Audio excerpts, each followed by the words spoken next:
সকালে ঘুম থেকে উঠে যে এরকম একটা বিব্রতকর পরিবেশ সৃষ্টি হবে তা কখনোই বুঝতে পারিনি। আর ঘুম থেকে উঠে তো মন মেজাজটা একদমই খারাপ।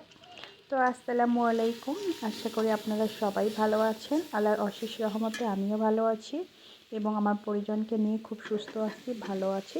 তো সকালে উঠে যে ঘটনাটা হলো, ঘুম থেকে উঠতে আজকে অনেকটাই দেরি, যেহেতু বাচ্চা কাচ্চাদের স্কুল একদমই বন্ধ। তো স্কুল বন্ধ হওয়ার কারণে একটু আলসেমি করে দেরিতে উঠেছি। তো উঠতে উঠতে 7:30 বেজে গেছে, আর ওঠা মাত্র একটু পরেই দেখি যে কারেন্ট চলে গেল। আমি নর্মাল ভেবেছিলাম, মনে করেছিলাম হয়তো এমনিতেই কারেন্ট গেল, যেটা না সবসময় হয়ে থাকে। কিন্তু দুর্ভাগ্যবশত যখন আমি শুনতে পারি যে গতকাল মাইকিং করা হয়েছিল যে বিদ্যুৎ থাকবে না, আর সেটা 3টে পর্যন্ত, শুনে তো আমার একদম মাথার মানে কি বলবো, এত অনগ্ন রেগেছে আর এতটা বেশি পরিমাণ খারাপ লাগতেছিল যে মাইকিংটা কেন আমার কানে আসলো না। আমার তো ট্যাঙ্কিতেও পানি নেই, পানি তোলা হয়ই নি একদমই। তো এখানে যেহেতু রান্নাবান্নার অবস্থা খুব খারাপ হবে আজকে, তো ভাবতেছি সকালে একটু ভাত ভাজি করে নেব। তো ভাত ভাজি দুবার করতেছি, কেননা আসলে হয়েছে কি, আমার ভাত অনেকগুলো পরিমাণে রয়েছে। তো গতকাল শবে বরাতের জন্য অনেকগুলো খিচুড়ি খাওয়াতে ভাতগুলো সব রয়ে গেছে, কেউ আর ভাত খায়নি। তাই এক কড়াই দিলে নাড়তে অসুবিধা হবে বলে তাই 2 কড়াই দিচ্ছি। তো এখানে এই তো বেগুন ভাজি করব। সকালে কিন্তু আজকে আমরা এগুলোই খাবো, কেননা মানে এত সকালে আর ভাত উঠাবো না, যেহেতু কারেন্ট নেই, রাইস কুকারে তো দিতেই পারবো না। তো ভাবলাম এই জন্য গ্যাসে না দিয়ে এগুলোকে আমরা সুন্দরভাবে গরম করে একটু অন্যরকমভাবে খেয়ে নিই। তো এখানে বেগুন ভাজা করতেছি, বেগুনগুলো অলরেডি শুকিয়ে যাচ্ছে, আর এখানে তো ডিম ভাজা করেই নিয়েছি অফ ক্যামেরাতে। তো বেগুন ভাজাগুলোকে তাড়াহুড়া করে করতেছি, কেননা অনেকটাই দেরি হয়ে গেছে আজকে। তারপর আবার তো অন্যান্য অনেক কাজ আছে, যেহেতু আমার পানি একদমই নেই ট্যাঙ্কিতে, আমি কঠিন বিপদে পড়ে গেছি। তো এরকম পরিস্থিতির শিকার কেউ কি কখনো হয়েছেন কি না জানি না। যদি কখনো কেউ হয়ে থাকেন প্লিজ কমেন্ট করে জানাবেন, একটি সুন্দর কমেন্টের অপেক্ষায় রইব।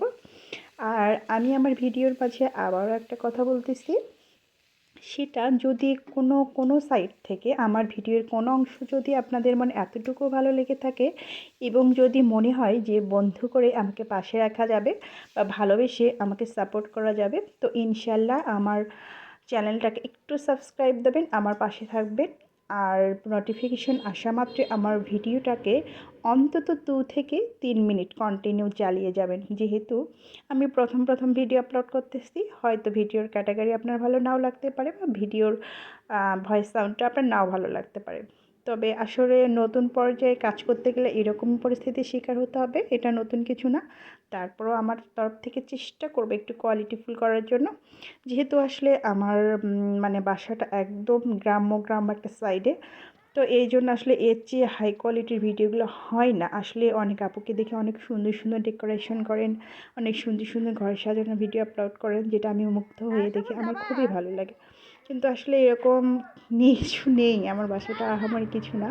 আমি খুব সিম্পল এবং সাদাসিধা মানুষ, তবে জীবনযাত্রার এই কঠিন যুদ্ধে কিন্তু আমি অনেক বড় একজন যোদ্ধা। সেই গল্প কোনো একদিন বলবো আপনাদেরকে। তো এই তো রাস্তায় বেরিয়েছি, যেহেতু আজকে রান্নাবান্নাকে ছুটি জানিয়েছি, তো রাস্তায় বেরিয়েছি, আমার বাজার করতে হবে এবং কিছু বাচ্চাদের কেনাকাটা আছে। তো ভাবলাম যেহেতু রান্নাবান্নাটা স্টপ আছে, তো ওগুলো কিনে নিয়ে আসি। তো রাস্তায় এসে আমি যেখানে দাঁড়িয়ে পড়লাম রিক্সা নিয়ে, আমার এতটা পরিমাণ কান্না পাচ্ছিল যে আসলে কি বলার অপেক্ষা রাখে না। আমার ছোট ভাইয়ের মতো একটা ভাই রাস্তায় এভাবে হামাগুড়ি দিয়ে হাঁটছে, যে বিষয়টা আমার একদমই কষ্টের ছিল। তো বাজার থেকে আলু নিয়ে আসলাম, যেহেতু এগুলো আমি কিন্তু ভিডিও করতে পারি। বাজারে আসলে একজন মেয়ে হয়ে বাজারে ব্যাগ ধরে বাজারের আসলে ভিডিও করাটা আসলে মোটেও বুঝতেই তো পারতেছেন ভালো হবে না। তো এই জন্য আমি আর এগুলো কিছুই করিনি। আর সে কী আনলাম এগুলো আপনাদের সঙ্গে শেয়ার করবো এবার।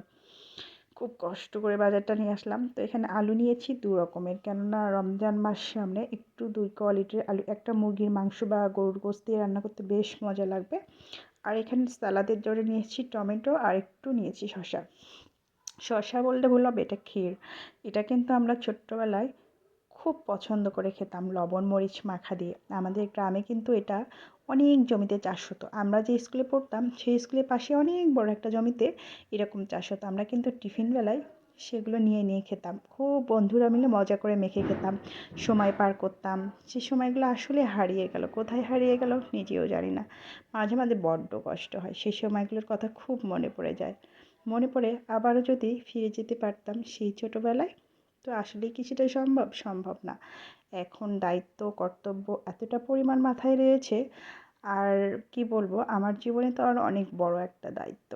জানি না মহান আল্লাহ তাআলা এত বড় দায়িত্ব আমি কীভাবে সামাল দেবো। তারপরেও আল্লাহ পাকের উপর সব কিছু রেখে দিয়েছি।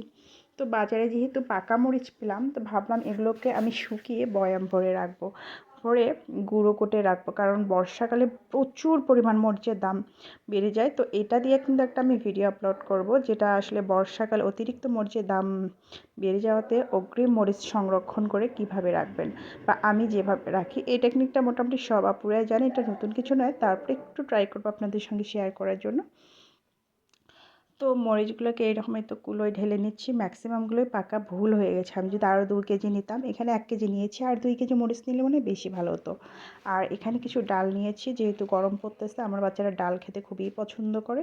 এখানে 2 রকমের ডাল বাসায় আরও ছিল, এই জন্য অল্প করে নিয়েছি। বেশি পরিমাণ নিলে নষ্ট হয়ে যাবে বা খেতে টেস্ট লাগবে না, তো বকেয়া বকেয়া হয়ে যাওয়ার চান্স থাকে। তো এখানেই তো ছোলা নিয়েছি 2 কেজি অনলি, কেননা রমজান মাস আসার আগে আবারও 2 কেজি নেব। আমাদের পরিবারের সদস্যের সংখ্যা খুবই কম, এই জন্য অল্প পরিমাণ ছোলা নিয়েছি। আর এখানে নিয়েছি চিনি, যেহেতু চিনিটা খুবই প্রয়োজনীয় একটা জিনিস। আর গরমকালে তো চিনি আমার শরবত থেকে শুরু করে সব ধরনের আইটেমই চিনি বাচ্চারা খেয়ে থাকে।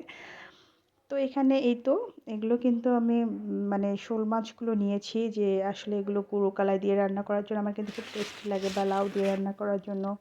আর এখানে বাবুদের জন্য কিছু চিংড়ি মাছ নিয়েছি। তো চিংড়ি মাছগুলো কিন্তু মিডিয়ামটা নিয়েছি, বেশি বড়টাই ছিল। তো আমি বললাম বেশি বড় নিলে ওগুলো বেশি কম হয়, আর একটু মিডিয়ামটা নিলে বেশি পরিমাণ হয়। তো ছাদে আসলাম, কিন্তু আমি কিন্তু ছাদে আসলাম, আর ছাদে এসে কিন্তু মিষ্টি মিষ্টি একটা রোদে কিন্তু ঘুরিয়ে ঘুরিয়ে হেঁটে বেড়াচ্ছি। আর আমার কিন্তু বেশ ফুরফুরে লাগতেছে এই রোদটা, কেননা সকাল থেকেই শরীরটা প্রচণ্ড ভারবার হয়েছিল। আর এখানে টিনের চালে আমি কিন্তু এই তো মরিচ শুকাতে দিলাম। এগুলো কিন্তু রোদের তাপে আরও পুরোটাই পেকে যাবে এবং শুকিয়ে যাবে, যেটা আমার সংরক্ষণ করতে কিন্তু বেশ মানে কাজে লাগবে। তো এখানে টিনের চালের উপরে দিয়েছি, দেখেন পুরো টিনের চালটা বালুতে ধুলোতে কী অবস্থা। আর এখানে আমার ছেলে তো খুব দুষ্টুমি করতেছে, ওর সঙ্গে আমিও কিন্তু খুব দুষ্টুমি করতেছি। তো ওকে বলতেছি দাঁড়াও দাঁড়াও পড়ে যাবে, কিন্তু ও তো কিছুই শুনছে না, আমাকে যতই দেখতেছে আবার দৌড়াচ্ছে। তো আজকের পর্যন্ত এ পর্যন্ত ভিডিওটা কন্টিনিউ করবেন। আল্লাহ হাফেজ।